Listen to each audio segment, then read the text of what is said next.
Landing clearance जैसी ATC ने दिया, उसके बाद तुरंत देखा गया कि ये एक्सीडेंट हुआ है। एटीसी वालों ने पूछा कि क्या रनवे साइट में है, तो उनके तरफ से आया कि रनवे साइट में अभी नहीं है।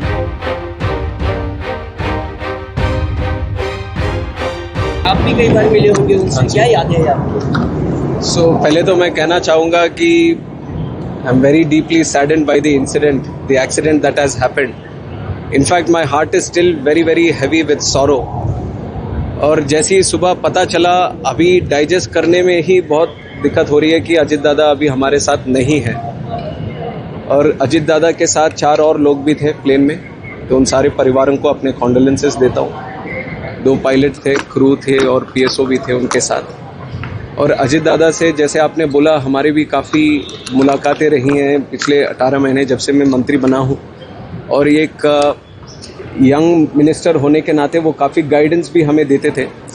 और काफ़ी बार महाराष्ट्र की चर्चा जब होती थी और मैं और मोहल भाई हम दोनों भी जब साथ में मिलते थे, तो काफ़ी अच्छी गाइडेंस, क्योंकि उनका जो एक्सपीरियंस रहा है पब्लिक सर्विस में, और ख़ास तौर पर जिस ग्रास रूट लेवल पे पब्लिक के साथ, खासकर गरीब लोगों के साथ जिस तरह वो खड़े रहे और उनके साथ जो उन्होंने काम किया, तो ये केवल हमारे लिए नहीं बल्कि पूरे महाराष्ट्र के लिए एक बहुत बड़ी लॉस है।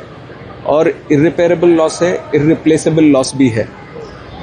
काफ़ी बार हमने जब उनसे बात करी तो हमें भी वो अनुभव मिला कि कितना वो प्रैक्टिकलिटी से और ग्राउंड रियलिटी से जुड़े हुए नेता है। उस तरह के नेता भी आजकल मिलना बहुत मुश्किल है।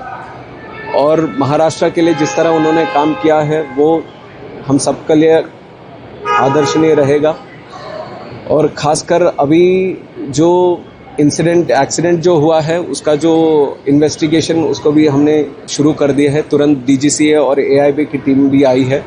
और जो प्रिलिमिनरी इन्वेस्टिगेशन या प्रिलिमिनरी जो समाचार हमें मिला है, उसमें इतनी जानकारी थी कि जब वो लैंड करना चाहते थे सुबह करीब 8:48 AM के आसपास, तो उस समय विजिबिलिटी थोड़ा पुअर था उधर। और जब एटीसी बारामती से उनका जो कांटेक्ट हो रहा था फ्लाइट के लिए पायलट से, तो एटीसी वालों ने पूछा कि क्या रनवे साइट में है, तो उनके तरफ से आया कि रनवे साइट में अभी नहीं है। तो उसके बाद उन्होंने एक गो अराउंड भी किया। गो अराउंड करने के बाद फिर से एक बार कोशिश करी कि हमारे एटीसी से जो बारामती में जो एफटीओ हैंडल्ड एटीसी है, उनसे वार्तालाप चल रही थी। तो उस समय जब दोबारा लैंड करने आए तब भी उनसे पूछा गया था कि विजिबिलिटी है कि नहीं रनवे का। तो उसके बाद पहले तो उनका समाधान नहीं आया, फिर उसके बाद आया कि विजिबिलिटी है। तो लैंडिंग क्लियरेंस जैसी एटीसी ने दिया, उसके बाद तुरंत देखा गया कि ये एक्सीडेंट हुआ है। बहुत दुखद घटना है। तो इसके ऊपर और जानकारी हमें मिलनी चाहिए। इन्वेस्टिगेशन पूरी तरह से ट्रांसपेरेंट और अकाउंटेबल वे में हम करेंगे। बट उससे पहले तो मैं इतना कहना चाहूँगा कि ये बात बोलना कि अजित दादा अब नहीं रहे, उसके लिए बहुत बहुत बहुत दुख होता है। और मैं उनके जो प्यार करने वाले लोग हैं, कार्यकर्ता हैं और उनके परिवार के लोग हैं, उन सबके प्रति कंडोलेंसेस व्यक्त करता हूँ। Like I said, from the preliminary investigation, it looks like the visibility seems to be the issue. So unless we do a thorough investigation, we can't properly tell what has been the exact incident. But this is whatever the facts that I've said till now is the conversation between the ATC and the pilots. तो कुछ committee वगैरह बिठाई जाएगी? AIB itself ही thorough investigation करने वाली एक संस्था है और उनके पास पूरी व्यवस्था है इस तरह की चीज़ों की जानकारी करने के लिए, और वो ऑलरेडी साइट पहुंच रहे हैं। जीरो हमने इन्वेंट किया, हमने बताया दुनिया को, जहां योग है वहां रोग नहीं। सबसे पुरानी सभ्यता है हमारी।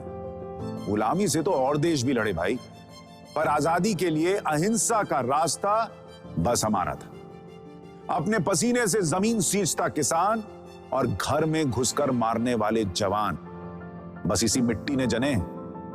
इसके हाथ ने जब थामा जज्बा तो इतिहास रचे। कदम बढ़ाए तो चांद का वो हिस्सा चूमा भाई, जहां कोई कभी नहीं पहुंचा।